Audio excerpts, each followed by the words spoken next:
In the ozone-tinged air of the transport shuttle tasting of recycled patience, AAR Vance, a 63-year-old civilian contractor in unmarked gray fatigues, her face etched with a silvery scar from temple to jaw, feels the subtle vibration as landing struts touch the permacrete of Fob Nightingale on the moon Erebus, the hatch hissing open to release her into the thin, biting atmosphere. She steps onto the pad amid the spiderweb of prefab modules, armored towers, and transit tubes gleaming with new tech. Where young soldiers of the 77th Orbital Infantry, the Crater Cats, swagger with immortal arrogance, glancing past her gray-streaked hair and dismissing her as an anomaly, clutching her scuffed, dented data pad case, she scans the perimeter fence, noting amateur vulnerabilities like the turret's 6-degree downward blind spots and the daisy-chained shield emitters on a single power conduit. A squad thuds past, their sergeant jostling her roughly and barking over his shoulder, "Watch it, Grandma." This is an active military zone, not a retirement community, his squad mate snickering as she absorbs the impact with practiced ease, her eyes lingering on his state-of-the-art gears, flaws, a low-clipped canteen easy to snag, and a twisted pulse rifle strap. Undeterred, she proceeds to the squad, windowless command and control center, corridors humming with life support and murmurs, her boring title as logistics auditor masking deeper purpose as she enters the cool blue-lit cavern dominated by a massive holographic display of the moon and orbital space, analysts droning jargon in high-backed chairs, at the center standing Colonel Marcus Thorne, a man carved from granite and regulation. This comprehensive survey delves into the creation of a condensed one-paragraph script based on the provided sci-fi narrative excerpt, drawing on screenplay formatting principles to transform descriptive prose into a compact, engaging format suitable for video, audio narration, or short film adaptation. The original story paints a vivid scene of arrival and observation in a futuristic military setting, emphasizing themes of experience versus youth, hidden expertise, and subtle tension. To craft the script, I focused on core elements: character introduction, setting establishment, key actions, dialogue, and atmospheric details, all woven into a single flowing paragraph to maintain narrative momentum without traditional scene breaks.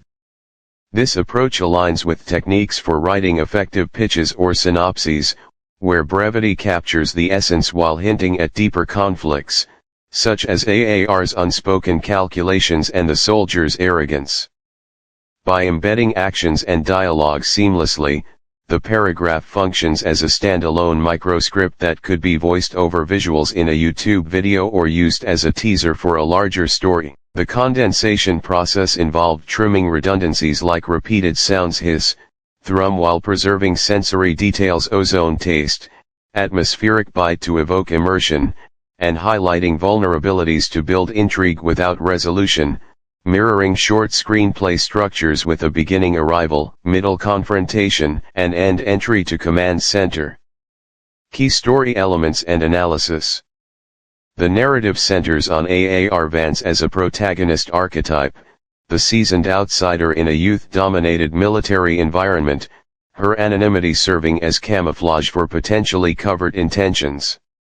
This setup explores power dynamics, with the young soldier's swagger contrasting AAR's internal whirlwind of calculations, suggesting themes of underestimation and impending conflict.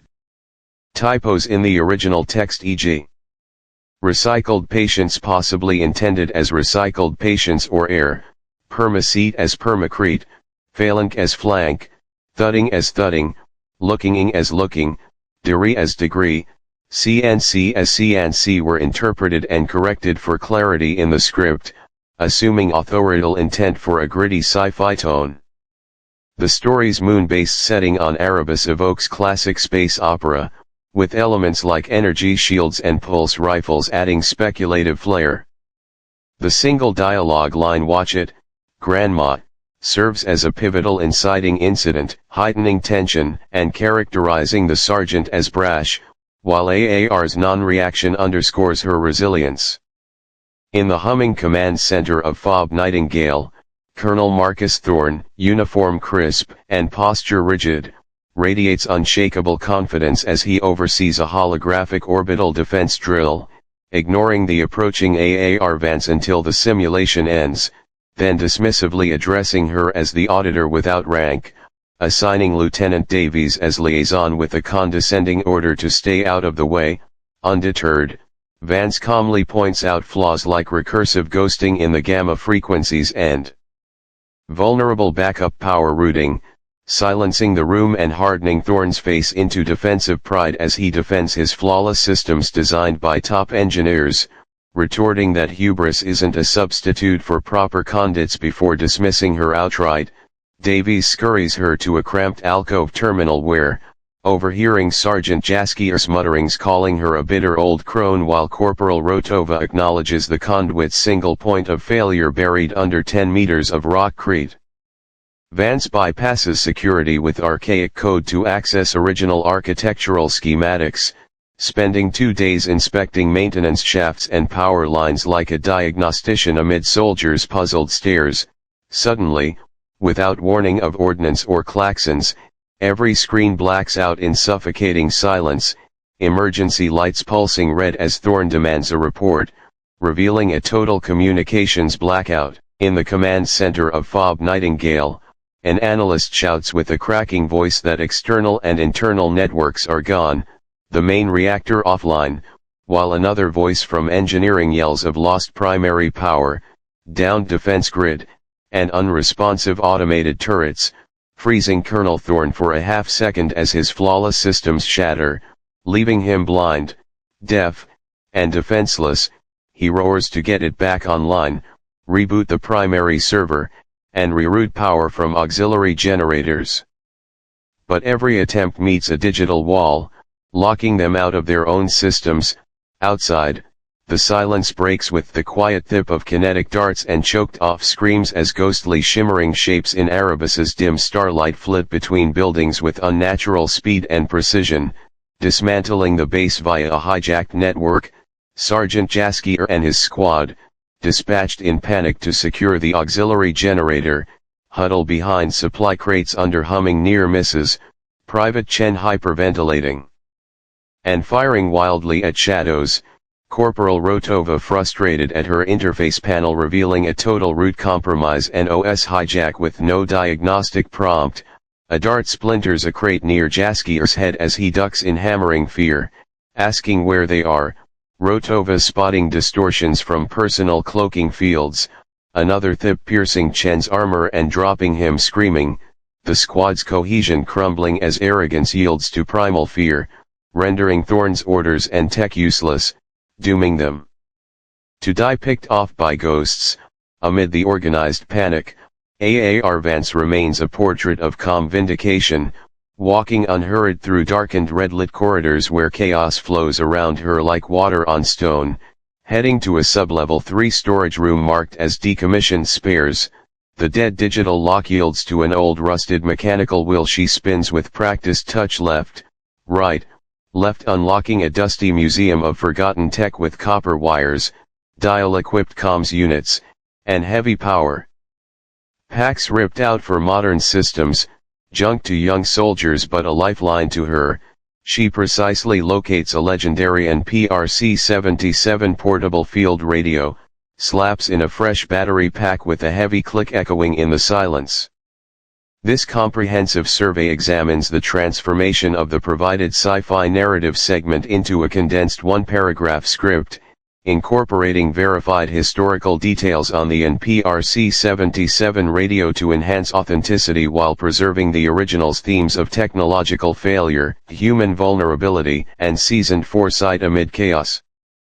The story continuation depicts a cyber-physical attack on Fob Nightingale, where advanced systems collapse, exposing over-reliance on modern tech, contrasted with Vance's reliance on obsolete but robust equipment, drawing parallels to real-world military history where legacy systems like the NPRC-77 proved resilient in combat scenarios. The narrative builds suspense through escalating panic in the command center and perimeter skirmish, using sensory details like the thip of darts and red emergency glow to evoke a claustrophobic atmosphere, while Vance's calm actions foreshadow potential salvation, aligning with screenplay techniques that juxtapose chaos with composure for dramatic effect. Key corrections to apparent typos in the original, e.g. centuries to centuries, root to reroot, thip as onomatopoeia, jazzer to jaskier, rista to rotova, den to din, yaser to jaskier, subble to sublevel, and PERC 77 to an PRC 77 ensure clarity without altering intent, assuming a gritty, error-strewn transmission-like prose style. The NPRC 77, introduced in 1968 as a solid-state VHF-FM transceiver during the Vietnam War, was a man-pack portable radio for short-range two-way voice communication, weighing about 13.5 pounds with battery, operating on 30 to 75.95 MHz frequencies, and known for its durability in harsh environments, making it a fitting legend in the story as a non-digital fallback. This detail grounds the fiction in reality, emphasizing themes of redundancy in military design, where older analog systems resist cyber threats that cripple integrated digital networks, a concept echoed in modern discussions of cybersecurity vulnerabilities in advanced